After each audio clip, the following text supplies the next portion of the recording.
vandag praat ek oor hierdie tema van 1 of 2 goed wat jy op jou lys kan hê. En vandag praat ek, het jy eerste of tweede op jou lys? Nou, kom ons lees gou Bybel saam en dan sal julle hoor waarvan praat ek. In Matteus 21 vers 28 praat Jesus en hy sê, maar wat dink julle hiervan? Sê hy toe vir hulle. Is dit nie interessant dat Jesus belangstel in mense opinie nie? Wat dink julle hiervan? Hy gaan verder, hy sê, 'n man wat 2 seuns gehad het na die eerste een toe gegaan en vir hom gesê, my kind, jy moet vandag in die wingerd gaan werk. Ek is nie lus nie, was sy antwoord. Maar later het hy spyt gekry en tog gaan werk. Die pa gaan toe na die ander een toe en gee hom dieselfde opdrag. Die antwoord toe, ek maak so pa, maar hy het tog nie gaan werk nie. Wie van die 2 was die gehoorsame een? Hulle antwoord was, natuurlik die eerste een. Toe sê Jesus vir hulle, ek verseker julle, die tollenaars en prostituie sal voor julle in die koninkryk van God ingaan. Hierso lees ons van 'n pa wat met sy seuns praat en sê, julle moet gaan werk. En dan hoor die pa daai woorde wat elke ouer so 'n draai in hulle binneste kry, sodra hulle die reaksie sien en hoor en die kind sê, ek sien lus nie. Het jy al ooit gehoor van jou kind dit sê? Hy luister, tel gee jou klere op. Nee, ek sien lus nie. By ons deesdae is dit om die etenstafel. Dan sê so, luister, hier is die kos vir vanaand, nee, hier is nie lekker nie. Dan wil dit net nie eet nie. Eet nie die kos. Ek weet nie hoe maak jy jou kinders groot nie, maar ons maak nie 5 disse in ons huis nie. Dis nie à la carte menu en jy besluit wat jy wil eet nie. Ons maak kos, jy eet dit en jy het darm opsies. Jy kan of honger bly of jy kan gras eet of jy kan hierdie kos eet. Dis jou opsies. Maar my magtig, jy moet nie vir my sê dis nie lekker of is nie lus of wat ook al nie. Dit werk net nie so nie. Interessant genoeg, die pa gee nie groot reaksie tot op die seun se opmerking van ek is nie lus nie. Hy praat met die tweede seun. En hy sê, maar luister, is werk om te gaan doen. En wat so interessant is, dat Jesus vra die mense waarna hy die storie vertel, en hy sê, maar wie die beter reaksie gehad? Die seun wat gesê het, ek is nie lus nie, en toe uit spyt uit die ding gaan doen, wat hy gevra het. Of die seun wat gesê het, dis reg pa, ek doen wat jy sê, en dit nie gaan doen nie. En natuurlik, ons almal lê na die een kant. En sê natuurlik die seun wat eers gesê het, hy is nie lus nie, en toe gaan doen hy dit. En wat vir my so interessant is dat die reaksie in hierdie storie is so divers, maar so belangrik. En ek weet nie, ek hoef nie te preek vir ons almal nie, ons almal weet hoe belangrik reaksie is, né? Byvoorbeeld, die van julle wat jong verlief is en julle dink aan trou, en eendag het jou man baie moeite gedoen, of jou toekomstige man baie moeite gedoen, en hy sak af op sy knie, en hy haal hierdie blink klippie uit, in 'n mooi ou klein kussie, en hy vra vir jou die belangrikste vraag wat jy moontlik kan vra, sal jy asseblief met my trou? Jou reaksie is nogal belangrik daar, okay?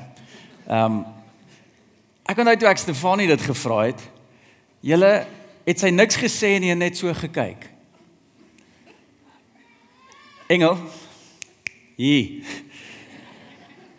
wat sê jy? Maar dis die langste paar sekondes wat jy dalk vir 'n man kan gee, naby na hartaanval en jou droomman kan dalk net daar sterf. So asseblief, jou reaksie tel. Dis nogal belangrik. As iemand na jou toe kom en jou iets vra of iets vir jou sê, jou reaksie is nogal 'n ding. Wie is daai mense hier vandag, en jy kan maar jou hand opsteek, is nie sonde nie, wat as iemand iets sê of iets doen, jy kan nie jou reaksie bære nie, dit wys op jou gesig. Dis soms 'n goeie ding, klem op soms. Ander kere is dit net so, wat doen jy? Ek het dit nooit gesê nie, jy hoef nie, ons weet wat jy sê. Dit wys op jou gesig. Jou reaksie is nogal baie belangrik. En in alles wat jy doen. 'n Droom wat jy jaag, hoe jy jou droom jaag, die reaksie op hierdie ding is belangrik. As daar iets gebeur in jou huis en jou kinders is op 'n sekere manier, hulle gedra hulle self op 'n sekere manier, jou reaksie is nogal belangrik, want net nou lyk jy erger as die kind, want jy gooi 'n groter tantrum as hulle. Jou reaksie is nogal belangrik wanneer goed gebeur. Selfs wanneer jy iets doen vir die Here, is dit so belangrik om te weet jou reaksie tel. Dit is belangrik. Maar iets wat ons leer uit hierdie geskrifgedeelte uit, is dat, wat is die belangrikste reaksie, ekskuus. Is dit jou eerste reaksie, of is dit jou tweede reaksie? Jou tweede een. Jou tweede reaksie tel so baie. Want jou eerste reaksie gaan 9 uit 10 keer wees goed wat nie goed is nie. En ons wil dit nooit erken nie, maar jou eerste reaksie is waar jy begin. Jou tweede reaksie is waarheen jy gaan. En hierdie is so 'n belangrike konsep om te snap en te besef. Want ek en jy as mense gaan heeltyd in goed en vasloop, of in omstandighede, of goed in mense se harte, of dinge in hierdie wêreld wat net nie reg voel nie, wat net nie goed is nie, en jy voel ook soos daai pa en sê, luister, ek sorg vir jou my kind, ek doen alles vir jou my kind, ek is hier vir jou my kind, en dan ewe skielik die reaksie tot my is, jy's nie lus nie, dis onregverdig. En jy gaan dalk daai tipe onregverdigheid beleef in jou eie huis, waar jy as man, jy as vrou goed doen vir jou eggenoot, en hulle sien dit nie, hulle loop nie met dankbaarheid rond nie, hulle praat kort af met jou, of deel niks met jou nie, wat ook al dit mag wees, dit voel onregverdig. Jou reaksie tel. En meer as dit, jou tweede reaksie tel. Die eerste een sal briljant wees. As jy die eerste een kan regkry, jy begin dan op die goeie plek. Maar ek het al agtergekom, daar's soveel mense wat op aarde rondloop, Christene bedoel ek nou, wat hulle eerste reaksie so verkeerd kry, en dan sit hulle in 'n gat. En hulle sit met hierdie skuldgevoel.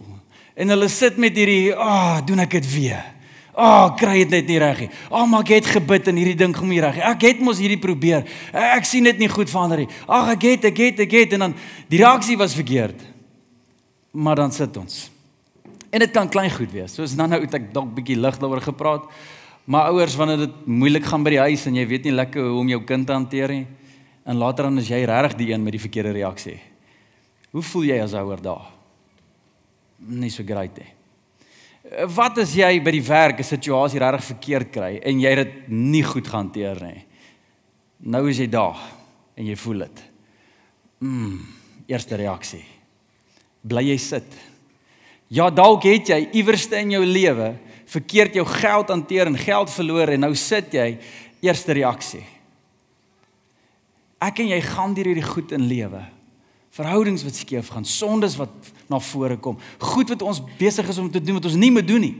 En ons eerste reaksie lyk dalk nie goed nie, maar my vraag aan jou vanoggend is, dit sou great wees as ons eerste reaksie goed is, maar as dit nie is nie, hoe lyk jou tweede reaksie? Want jou eerste reaksie bepaal waar jy begin. Jou tweede reaksie bepaal waar jy gaan. En raai waarin stel God baie meer belang? Waar jy begin of waar jy gaan? Wie jy nou is of wie jy word? God stel belang in die tweede reaksie. En hier kom Jesus en hy praat oor hierdie storie. Nou ons kan oor 'n klomp areas gaan praat. Wat is jou reaksie tot die onreg in die wêreld? Wat is jou reaksie tot dit? Wat is jou reaksie tot dit? Kan oor 'n klomp goed gaan preek, maar daar's twee areas wat ek onder ons aandag wil bring, wat ek glo God wil bietjie prikkel vandag. En sê maar, kry jou reaksie hierso reg. En die eerste ene, wat ons so optel uit die skrif uit ook, is reaksie tot moeite. Ons Vader in die hemel hou nie net daarvan om ons as sy kinders beter te laat voel nie. Dis vir hom belangrik om sy kinders gelukkig te sien. Dis vir hom lekker. Maar dis nie al nie.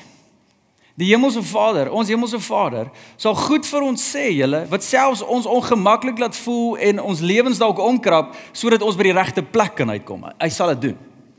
Hy sal seker maak eerder jy stamp jou kop 10 keer sodat jy hemel toe gaan, eerder as wat jy gemaklike lewe leef en nie die ewige lewe sien nie. Hoor julle wat ek sê? Ons Vader is 'n goeie Vader wat ons wil seën, maar een ding wat hy jou gaan vra is goed wat vir jou voel soos moeite. En net soos hierdie Vader kom in die skrif en hy vra sy seuns, ek weet nie wat hulle beplan het nie, sit op die dag heeldag, sit op die bank heeldag, ek weet nie wat hulle wou doen nie, kyk na bokkies, kyk na die velle, dalk 'n meisie gaan soek, ek weet nie wat hierdie planne was van die seuns hè. Maar een ding wat ons weet is dit val hulle planne in die rede. Hulle is nie lus daarvoor, hulle was lus vir iets anders. Hulle wou iets anders gaan doen met hulle tyd. Hulle wou anders iets gaan doen met hulle dag wat voor lê. En die Vader kom en sê, luister hier, dis tyd. Vandag moet jy in die wingerd gaan werk. Ek sien al so 'n video in hierdie week van 'n paar seuns wat so staan, tienerseuns wat so staan in die kombuis en ewe skielik kom een seun hier verby gejaag en hy hardloop uit.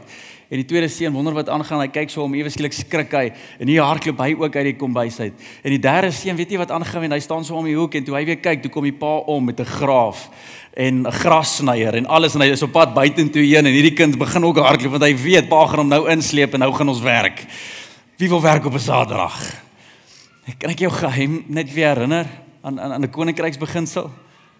God gaan baie keer so in jou lewe opdaag op die ongerieflikste tye. En dit gaan voel of hy vir jou sê, dis nou tyd om te werk, maar jy's besig met 'n klomp ander goed. En goed gaan dalk voel soos moeite. Is jy nog okay met jou reaksie as God jou vra om iets te doen en jy wil nie? Ek onthou jare terug, toe vang ek iemand, as ek sê vang, klink dit is baie skellies, nou die storie vertel, maar vang ek iemand wat stoei met hulle moeite, wat hulle moes tyd spandeer in gebed. Dit was nie vir hulle lekker nie.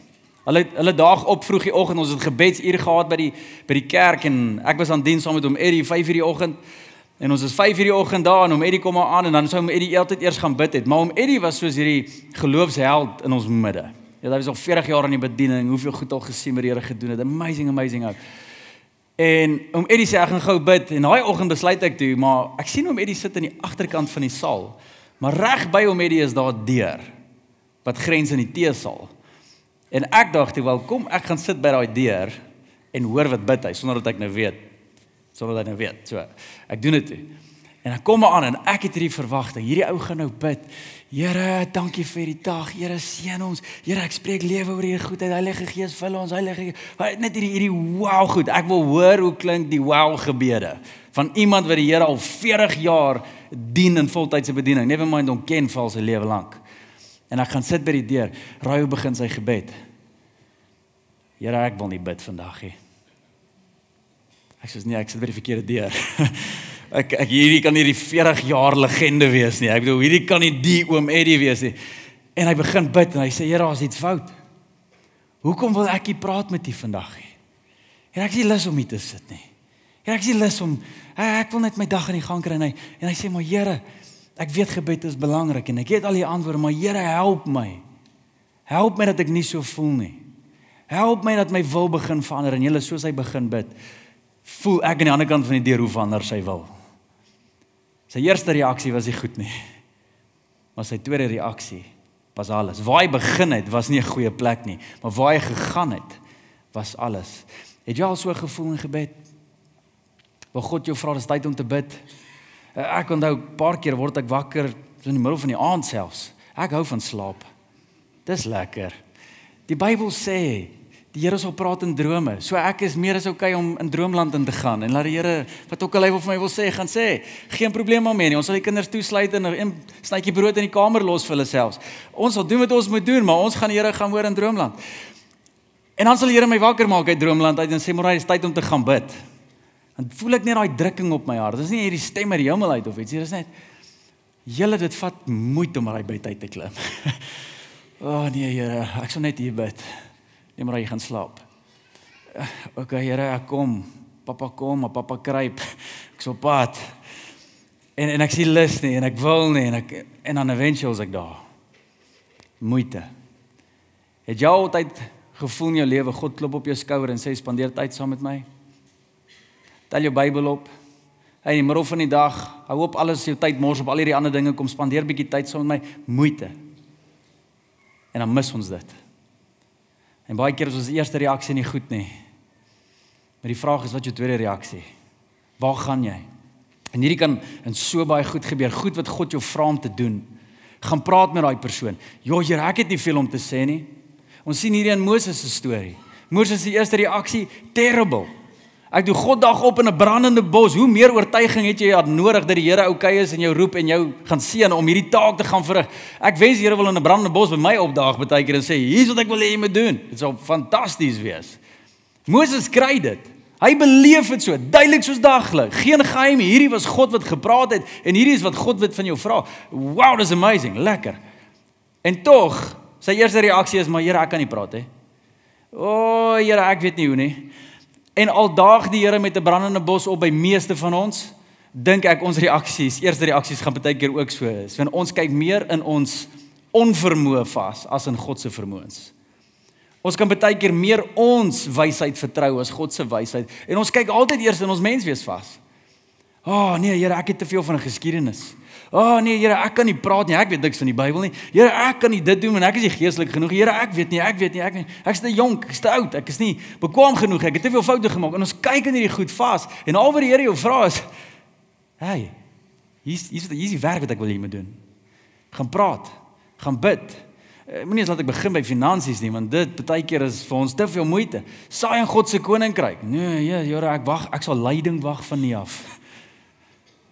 Here, die sommetjies moet eers klop. Dit gaan nooit klop hê.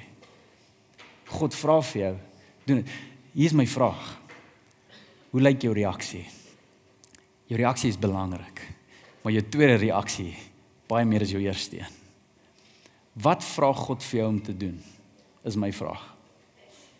En hier soos hoe jy weet, God kies altyd die moeilike pad. God sal nooit die pad vir jou sê om te doen, wat net voel vir jou soos, ja, hierdie is wat ek wil doen. Hy sal nie. God kies altyd die moeilike pad. En ouers, hierdie is dalk 'n stuk wysheid wat jy kan insaai in jou kinders in. As jy jou kinders probeer help onderskei wat is God se wil, want hulle hoor 'n klomp goed, maar hulle weet nie wat is die Here nie, vra vir hulle wat is die moeilikste opsie wat jy nou op die oomblik in jou hart het. Wat is die moeilikste ding vir jou om te doen? En dan fluister jy net vir hulle, dit klink soos die Here. Want God vra vir jou, en klim altyd uit die boot uit, loop op die water, gaan maak die lewende bene, dooie bene weer lewende. God vra vir jou die onmoontlike, hy vra vir jou die moeilike. En dit is nie net daar vir ons kinders nie, dit is daar vir my en vir jou. Wat is die moeilike ding wat God vir jou vra? Wat is die moeite en hoe is jou reaksie tot die moeite? Want hier is wat ons moet weet, moeite is liefde. En as ons moeite doen vir die Here, ons werk vir die Here, ons offer op vir die Here, ons volg die Vader al wil ons nie, dit wys vir ons is lief vir hom. En Jesus het presies dit gesê 'n ander keer. Waar hy gesê het, as jy my gehoorsaam, dan is jy lief vir my.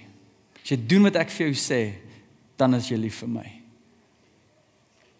Hoe is my en jou liefde vir die Here deesdae? As dit kom by ons reaksie tot moeite. Maar nie net daar is die een area waar ek in vas wou kyk nie, maar die tweede area is jou reaksie tot mismoedigheid. Nie net is dit wat God jou vra nie, maar wat is dit wat jy probeer weghou om te doen wat God jou vra? Die stoeie aan die binnekant. Nou soos ek nou genoem het, ons almal gaan deur dinge en beleef dinge wat ons moet probeer steel, né? Wat ons net, ons voel bietjie gepooitjie partykeer. Ons voel ons het net nie die krag en die moed en die wysheid of wat ook al ons nodig het om te jaag na dit wat God van ons vra nie. En hier's die uitdaging met daai. Die stemme word wakker. Weet julle waarvan ek praat nou? Hier in jou binneste, in jou denke. Mense, daar is stemme. En een oomblik dink jy hierdie, en ander oomblik dink jy dit, en een oomblik voel jy hierdie, en ander oomblik is dit daai opsie, maar miskien moet ek hierdie, maar miskien moet ek daai. En ewe skielik voel jy so oorweldig, nie omdat die omstandighede meer geskit het nie, maar omdat die stemme harder geraak het. Weet julle waarvan ek praat? Hierdie stemme kan ons mal maak, julle. Kan ons mismoedig maak. Ek lees Romeine 8 hierdie week weer, en ek lees in vers 33 net weer hierdie vers raak, en hy sê, wie sal dit waag om ons aan te kla as God ons spesiaal uitgekies het? In ander woorde, hierdie stemme. Wie waag het om hierdie stemme in ons koppe 'n plek voor te gee? Wie kla ons aan? God is immers die een wat ons vryspreek. En hier is wat die Here vir my hart trek, nommer 9. As ek die stem in jou lewe is, en ek het hierdie gesê, wie is jy om anders te praat as ek? Wie is jy om meer vas te kyk in jou foute as ek jou foute vergewe het? Wie is jy om na jou sonde te kyk en te dink, maar jy is nie goed genoeg as gevolg van dit waar jy tekortkoming het met die Here, as ek op die kruis gesterf het vir daai sonde nie? Maar nou ja, jou eerste reaksie is, dit is nie goed nie, en dit is nie goed nie, wat ook al dit mag wees in jou lewe. Maar jou tweede reaksie weet, maar die Here kies my. Hoe maak ek en jy daai stemme stil? En ek wil so ver gaan om hierdie sin te sê, die beste prediker wat jy gaan ontmoet, wie is dit? Is jy? Rarig. Die beste predikant wat jy ooit gaan ontmoet, is jy, weet jy hoekom? Want jy is die een wat met jouself gaan praat môre. Nie die predikant by die kerk nie. As jy opdaag by die huis, en jy is by die kinders, en jy is by omstandighede, en jy is daar waar iets jou moed probeer steel, raai wie moet die woord van die Here spreek? Nie net die dominee nie, jy. Jy is die beste predikant wat jy ooit in jou lewe sal ontmoet. Hoe preek jy vir jouself en wat preek jy vir jouself deesdae is die vraag. Wat sê jy op die kansel van jou hart? Wat basyn jy uit in jou binneste? As dit kom by hierdie uitdagings, en julle die uitdagings is groot, en hierdie uitdagings is goed wat stemme losmaak. Dit kan goed wees wat jy nog gejaag het en dit nie uitwerk nie. Jy probeer al vir jare voorkom en jy kom net nie voor nie. Jy probeer al klaarmaak met 'n sekere situasie en hierdie situasie trek net in jou lewe lank en dit maak jou net mismoedig. Dalk is dit meer 'n fisiese ding, 'n kwaal, 'n siekte, 'n uitdaging, medies gesproke. Dalk is dit seer in jou binneste, mense wat jou ingedoen het, onregverdigheid wat jou getref het op een of ander manier. Die pyn wat jy dalk beleef as gevolg van goed wat skeefloop. 'n Hoop wat jy het wat dit nie vervul word nie. 'n Gebed wat jy bid wat net nie beantwoord word nie. Die seer. In daai seer is daar stemme. My vraag is, gaan jy toelaat dat wat ook al stem vir jou preek? Of gaan jy begin praat soos die Here praat? Want wie, sê die skrif, wie waag dit om ons aan te kla? Jy as kind van God. Wie waag dit om goed te sê hier binne wat God nooit gesê het nie? Wie waag dit? Wie dink hulle se stem is dikker as die Here se? Ek weet nie van jou nie, maar as ek dit so stel, wil ek net sê, Here, sorry. Sorry dat ek my stem begin glo het op 'n stadium. Wie was ek, dat ek gedink het my stem dra meer gesag as U? Here, as U vir my iets sê, dan doen ek dit. Selfs al is dit oor die binnewerke van die mens, die mismoedigheid binne in die mens. Dan is die groot vraag, okay, maar hoe kry ons hierdie reg? Hoe doen ons hierdie? Nou op 'n kansel op 'n Sondag klink dit eenvoudig. Hoe doen ons hierdie? In Jesus se vergelyking, wat hy die storie vertel het in Matteus 21, het hy iets baie interessant gesê. Hy praat oor hierdie seuns en hy praat oor hierdie vergelyking en hy vra die mense so, wie was die beter seun? Wie het die beste reaksie gehad? Die ou wat die eerste reaksie goed gehad het en toe nie die tweede een nie, of die ou wat die eerste reaksie sleg gehad het en toe die tweede een beter? Natuurlik die tweede een, en dan vat hierdie dinge net te draai. En almal sê Jesus natuurlik die ou wat eerste gesê het. Nee, en toe sê hy ja, dit is net die beter antwoord. Die tweede reaksie het getel. Maar Jesus sê toe hierdie sin. Onthou julle dit? Toe sê Jesus vir hulle: ek verseker julle, die tollenaars en die prostituie sal vir julle in die koninkryk ingaan. Wat het dit met die storie uit te waai? Wat het dit met die twee broers en reaksies uit te waai? Hoekom gooi Jesus daarin net so in? En as jy nie weet nie, Jesus het gereeld sulke goed gepreek wat mense net omgekrap het. Hy het 'n manier gehad om goed so te sê dat dit jou half geruk het. En nou, ja, Jesus het die tweede reaksie tel. Ja, dankie vir u genade dat ek in 'n plek kan vassit en mismoedig kan wees. En dan maak ek soos Dawid wat gesê het, nee, ek gaan nie mismoedig wees nie, ek sal verbly in die Here. Ek kan myself preek uit hierdie situasie. Dankie vir tweede reaksies, Here. Dankie vir genade. En dan kom hy en dan sê hy, maar julle moet net maar mooi hoor. Die prostituie en die tollenaars gaan voor julle in die koninkryk ingaan. As jy nie regtig weet die kan sien in jou verbeelding die mense se gesigte toe Jesus daai sin gesê het, want daai twee groeperings, die tollenaars en prostituie, was nie mense natuurlik waarvoor almal hande geklap het nie. En dalk as jy nog steeds nie weet waar die gevoel wat jy moet voel oomblik toe Jesus daai sin gesê het nie, dalk moet jy môreoggend voor werk, né? Dalk moet jy net hier uitry, af by Enos Mabuza gaan. Draai jy links daar by die robot daaronder, kom by West End Spar, draai regs, bly op die spoedbeperking asseblief, ry reguit deur, gaan verby crossings, al die pad daar na by die botaniese tuin tot by die munisipale geboue. En dan stap jy daarin en jy vra vir hulle, luister, ek het in die koerant daai dag gelees, hier en hier en hier is daar geld gesteel. Ek wil net gaan sit in die kantoor van die mense wat korrup is en die geld vat. Ek wil hulle net in die oë gaan kyk. En dan gaan sit jy by hulle en jy sien, maar hierdie is 'n hedendaagse tollenaar. Hierdie is iemand wat steel uit ons midde uit. Hy steel van ons eie mense af. Steel van die mense wat hard werk. Die tollenaars was mense wat geld gevat het by hulle eie mense.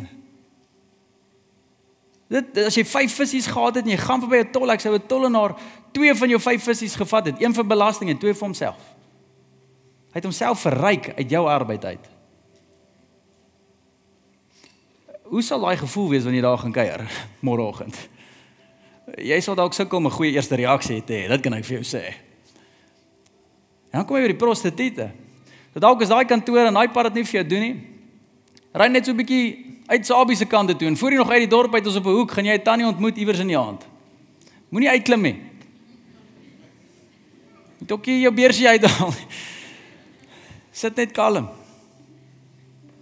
En kyk hoe stikkend, kyk hoe seer, kyk hoe verward, kyk hoe donker is daai persoon se siel al. Dat dit wat hulle dink is die manier om te lewe is al so boos, dat hulle dink die duisternis wat hulle het is lig. En Jesus sê, daai groep Eriks, gaan voor julle in die koninkryk van God in. Wat sê Jesus? Hy probeer ons help om te sien hoe ons reaksies kan regkry. Want hier's wat jy moet weet. Ons almal in God se oë is die tollenaars en die prostituie.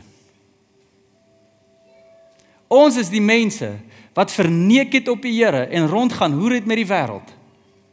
Ons het liewer geraak vir geld en liewer vir ons eie opinie en liewer vir allerhande klomp gevoelens wat ons het en ons het beklei om ons eie egos te beskerm en ons het fris gestaan, maar meantime druk ons weg wie God is en wat God is en ons staan nie op hom nie, ons verneek op hom. Nadat ons lewens vir hom gegee het. Weet jy wat noem ons dit? Prostitusie. Dis hoe dit lyk. Daar's 'n hele boek in die Bybel wat handel oor daai beeld. Dit sê maar, hoe doen julle dit aan die Here? Die tollenaars, dis mense wat goed steel. God doen so baie van ons, vir ons. Seën ons so baie, beskerm ons so baie, is so baie by ons. Hy help ons, hy dra ons, hy bemoedig ons, hy voorsien vir ons, hy doen so baie. En dan sal ons baie keer daai eer in die sak steek. Ons sal doen wat die duiwel gedoen het. Dat dit te veel moeite is om net om te draai en dankie te sê vir die Here.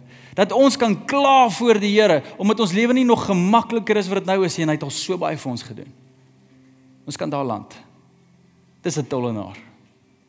Dis iemand wat die eer wat God verdien, nie vir hom gee nie. God het hard gewerk om ons in 'n verhouding met God in te kry. Dit het sy lewe gekos. Praat van moeite. Hy het sy enigste seun gegee. Hy het alles gegee vir hierdie.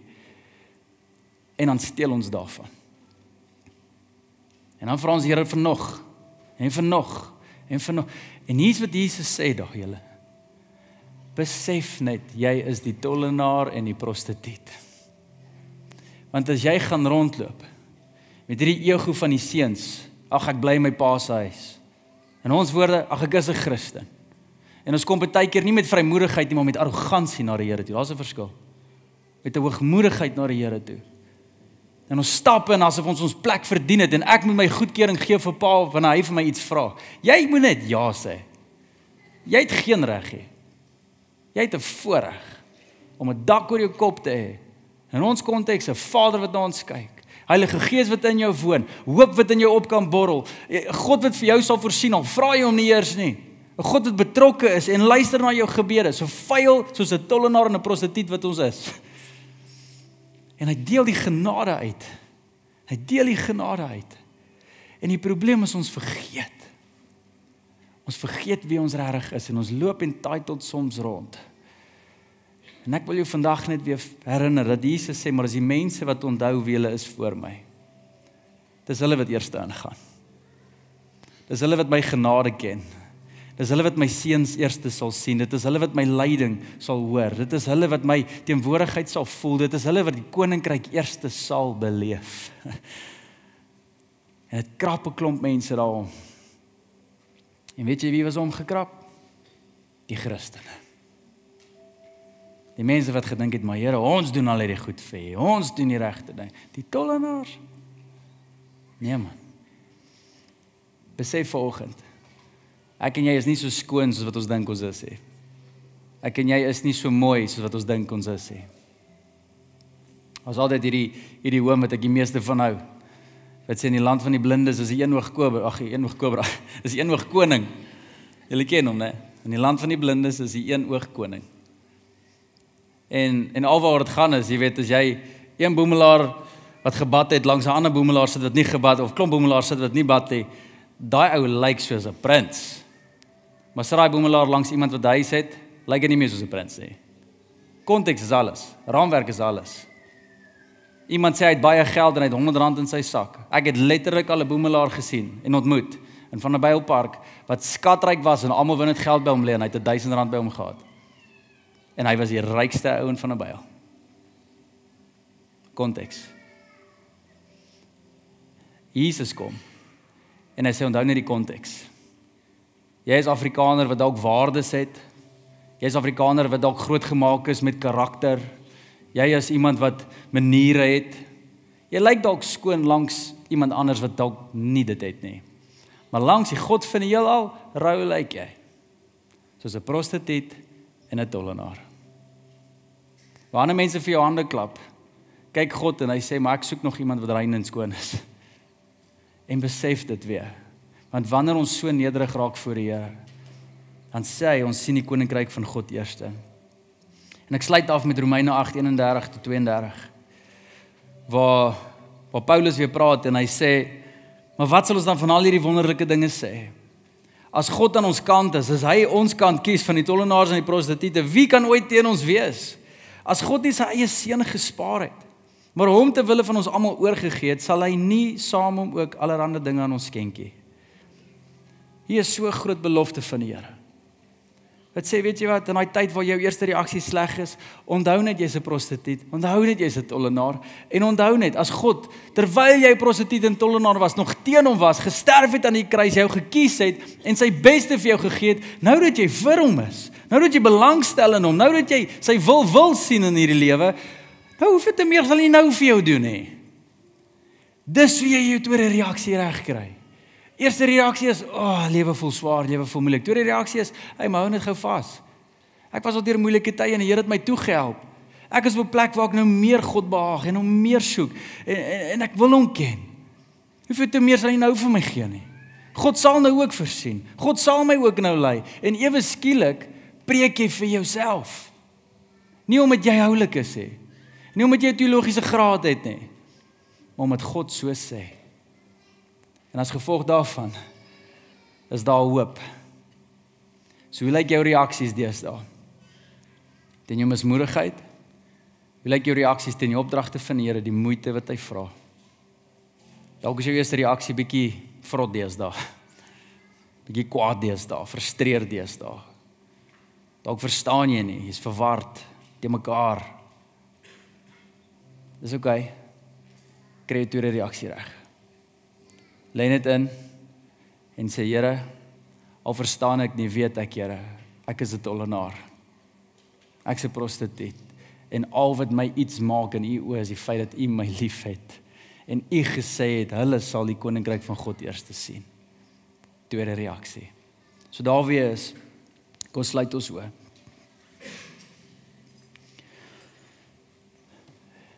Hemelse Vader, vergewe ons, Here. Ons is baie keer soos die seuns, daai seuns in die storie, Here, wat net eerste reaksies is nie goed nie. En baie van ons sit dalk op 'n plek waar ons tweede reaksies ook nie goed is nie. En ons sukkel en ons stoei en ons struikel en ons weet nie wat se kant toe nie. Maar Here, kan ons vandag net weer die krag van reaksie weer sien uit die skrif uit. Dat U ons vra, Here, dat in tye van moeite, waar U ons vra die opdragte en dit voel net of ons nog iets om te doen en nog 'n verantwoordelikheid het en nog iets om te bestuur en dit voel net oorweldigend in ons lewens want ons net te veel dinge aan die gang. Mag ons altyd dit wat U vir ons vra eers stel. Maak duidelik wat U wil is, Here. Stap soos hy pa in met die graaf en die grassnyer en sê vir ons wat U verwag van ons. Ons is bereid om saam te werk, Here. Al is dit moeite, al pas dit nie ons gemak nie, al maak dit ons meer kwesbaar, solank dit ons dit naby U hou, is dit reg. Solank ons U tevrede stel, Here, is dit ons voorreg. En Here, dan bid ek ook vir almal hier wat mismoedig voel. En is dalk nie 'n 24/7 mismoedigheid nie, dis net 'n konstante mismoedigheid wat hier en daar opkom deur die dag. Here, ek bid vir hulle, dat in daai oomblikke daar, dat hulle net weer sal onthou wie hulle is. Net weer sal onthou dat wie is hierdie stem om my te kom aankla, as God gesê het, maar ek sal eers die koninkryk sien. God het my gekies, so wie is ek om nie hom te kies nie. Here, mag ons daai skuif maak. Eerste reaksie is dalk mismoedig, kwaad, frustreerd, verward te mekaar. Maar tweede reaksie is ons staan op U. Ons lê na U toe en ons sê dit en ons spreek dit en ons kry ons harte daar. En ons kry ons denke daar. En ons bly daar. En mag dit die taal van ons huise word, Here. Mag ons dit vir ons mense sê. Mag ons kinders dit hoor, mag hulle dit sien, Here. En Here, mag hulle dan die wonderwerk sien. Ons doen nie net hierdie goed om beter te voel nie, Here. Ons doen dit sodat U wil kan geskied, soos in die hemel, so ook op aarde. En ek bid so vir elke persoon wat in daai situasie sit, wil nie weet hoe vorentoe, waar vorentoe, wat om te doen nie. Here, laat hemel aarde toe kom, Here, laat U wil geskied, Here, laat U die eer ontvang. Laat mense sien, maar God leef. Mag hulle net nederig bly. En Here, seën ons daarmee, met hierdie besef, dat ons is nie so oulik nie. Ons is nie so groot nie, en ons is nie so belangrik nie. Ons het net die voorreg om in die storie van God ingeskryf te word. En mag ons daar bly, Here. In Jesus se naam bid ek dit vir ons almal. Ons almal sê saam, amen en amen.